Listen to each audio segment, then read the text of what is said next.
अस्सलाम वालेकुम, welcome to मेडकास्ट। कुछ अर्सा पहले, कुछ सालों पहले पाकिस्तान में एक न्यूज़ वायरल हुई थी कि मदर ने अपने बेबी को खिड़की से बाहर फेंक दिया। और इसी तरह की कुछ वीडियोस इंडिया से वायरल हुई थी जिसमें दिखाया जाता है कि माँ अपने छोटे बेबी टोडलर को बड़ी बेदर्दी से मार रही होती है। चूँकि न्यूज़ में जो दिखाया जाता है तो उसके बैकग्राउंड के ऊपर भी एक स्टोरी होती है और उस स्टोरी के आने तक न्यूज़ वायरल हो चुकी होती है। तो आज मैं आपको बताऊंगा एक ऐसी नफसियाती कंडीशन, एक ऐसी डिज़ीज़ के बारे में जो कि बच्चे की पैदाइश के बाद से लेकर 6 हफ्ते तक माँ को होती है और इसे हम कहते हैं पोस्टपार्टम डिप्रेशन या पोस्टपार्टम साइकोसिस।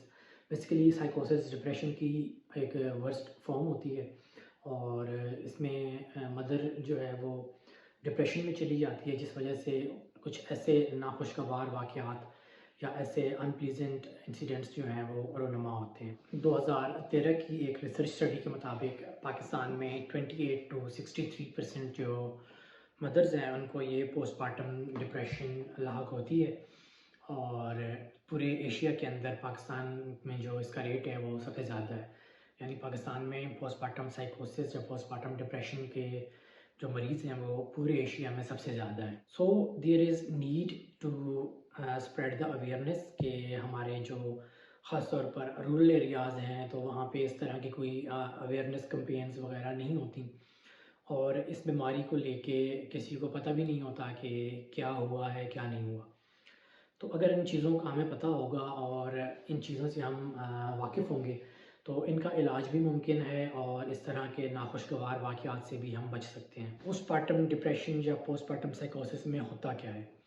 बेसिकली बच्चे की पैदाइश के बाद कुछ ऐसे सोशल, इमोशनल, साइको-सोशल और कल्चरल फैक्टर्स में तब्दीली आती है जिसकी बिना पर मदर को जो है वो डिप्रेशन की बीमारी लाक होती है और इसको पोस्टपार्टम डिप्रेशन या पोस्टपार्टम साइकोसिस कहते हैं। कहने को तो हमारे मुल्क में हर बंदा कहता है कि जी मुझे टेंशन है, मुझे डिप्रेशन है, लेकिन ये जो डिप्रेशन ओरिजिनली या ऑथेंटिकली जब ये डायग्नोज हो जाए क्लिनिकली, जब ये इसकी तशख़ीस हो जाती है तो this is totally different from the depression और टेंशन जो कि पाकिस्तान में हर बंदा कहता है कि जी मुझे टेंशन है। जो मैंने अभी वाक़यात का ज़िक्र किया तो हो सकता है क्वाइट पॉसिबल कि ये वाक़यात पीपीडी या पोस्टपार्टम डिप्रेशन की वजह से ही रोनुमा हुए हों और हमें इस चीज़ का पता ना हो। सो ख़ास तौर पर ख़वातीन जितनी भी मेरी ये वीडियो देख रही हैं तो उन्होंने इस बात का ख़्याल रखना है और ख़ास तौर पर जो पेरिफेरीज़ के अंदर जीपीज़ काम कर रहे हैं तो और उनके पास इस तरह का केस आता है तो ख़ास तौर पर आपने इस चीज़ को एड्रेस करना है। चूँकि हम एक ऐसी सोसाइटी के अंदर रहते हैं जहाँ पे मेंटल हेल्थ का जो स्टिग्मा है वो हमेशा से रहा है और मेंटल हेल्थ के जो प्रॉब्लम्स या इश्यूज़ हैं उनको प्रॉपर्ली एड्रेस नहीं किया जाता और ख़ास तौर पर ख़वातीन के अंदर और जो पेरिफेरी के अंदर ख़वातीन हैं तो उनके अंदर इस तरह की किसी डिसीज़ या इस तरह की किसी कंडीशन का जो इल्म है वो ना होने के बराबर है। So we need to address this कि इस तरह का भी मामला हो सकता है and we have to get the proper treatment और ऐसी जो चीज़ें हैं जिनका इलाज हो सकता है तो उनका इलाज फ़ौरन और कंप्लीट लेना चाहिए ताकि mother and baby both get well nourishment environment. जितने भी लोग ये वीडियो देख रहे हैं तो आपने नेक्स्ट टाइम अपने ये माइंड में रखना है और ख़ास तौर पर ख़वातीन को ये बात माइंड में रखनी है कि इस तरह के अगर कोई इलामात आती हैं तो this is postpartum depression.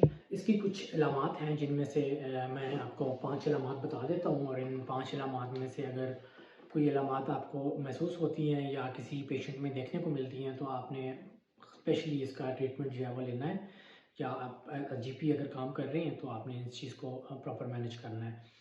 Number 1, depressed mood, feeling worthless और फीलिंग ऑफ गिल्ट और लेक ऑफ इंटरेस्ट और हर वक्त एंजाइटी रहना। और नंबर 5 इसमें आपने देखना है कि कोई खुदा ना खास्ता डेंजरस आइडिएशन की तरफ से पेशेंट नहीं जा रहा। This is our responsibility to manage these cases ताकि फ्यूचर में हम इन नाखुशगवार वाक़यात से बच सकें। Thank you so much for watching the video. Please subscribe my channel and see you in the next video. Till then, अल्लाह हाफ़िज़।